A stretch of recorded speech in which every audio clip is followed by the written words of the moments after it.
We've talked about this as well, about the protests, right? That whatever was about George Floyd is gone, all right?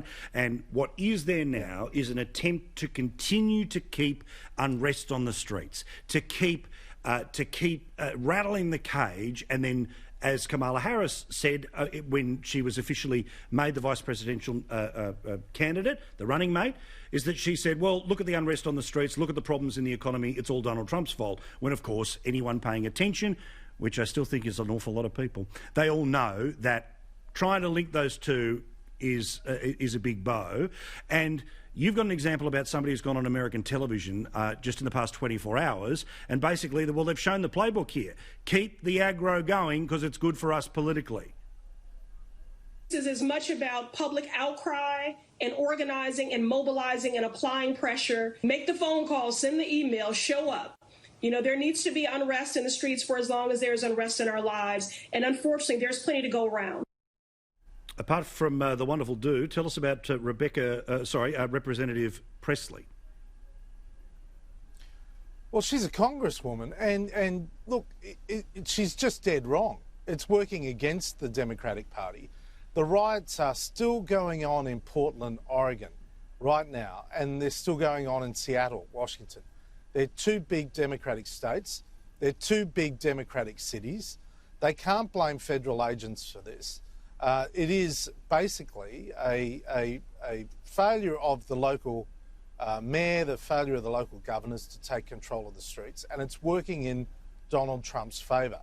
And the irony is, in this particular area, the Democrats have lost control of the debate, and the loudest voices for defunding are about defunding police. We're having a big debate here in the United States about the funding of the US mail service, and the Democrats are more outraged about reducing funding for the US Postal Service than they are about reducing funding for police. And that's not working for them at all on the streets.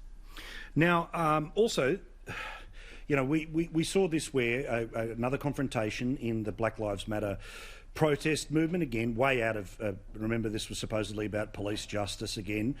Let's have a look at a bloke who is clearly not exactly talking about police justice when he's yelling at white people that they should hand over the keys to their homes. Have a look. Hey guys, do you know that you are living in a historically black neighborhood right now? Do you know that? Do you know that before Joe White ass came here, this was all black people? Do you know that? Do you know that? Do you know people like you came in here and basically bought all the land from the black people for less than what it was worth, kicked them out so you can live here? Do you know that? Now, apart from anything else, how does he know what the politics or the background is of the person of which he's yelling at? Well, he doesn't. And look, you know, one of the other factors that has come out is this stokes fear in suburban streets and in the home. And in America, well, anywhere in the world, when you have fear about your safety when you're in your own home, it goes to a whole new level. And here in the United States, just over the weekend again, there were unanswered calls when people called 911, or it would be 000 in Australia. They were calling for emergency police help when there are assaults and a range of things going on, and the phones were unanswered.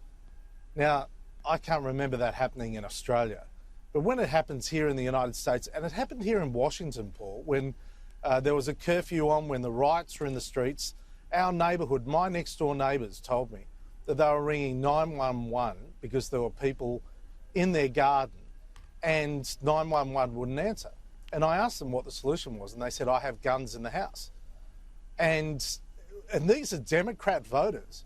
These are family people that were saying to me, I have guns in the house. All of them were saying it to me. I'm not exaggerating. All of them were saying it to me, which, you know, it creates a level of anxiety in your own home that you should never have to endure.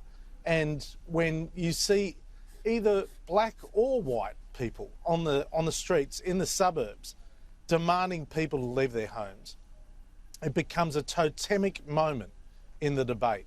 And I think this may be a bit of a turning point, a bit more of a turning point in the whole Black Lives Matter issue.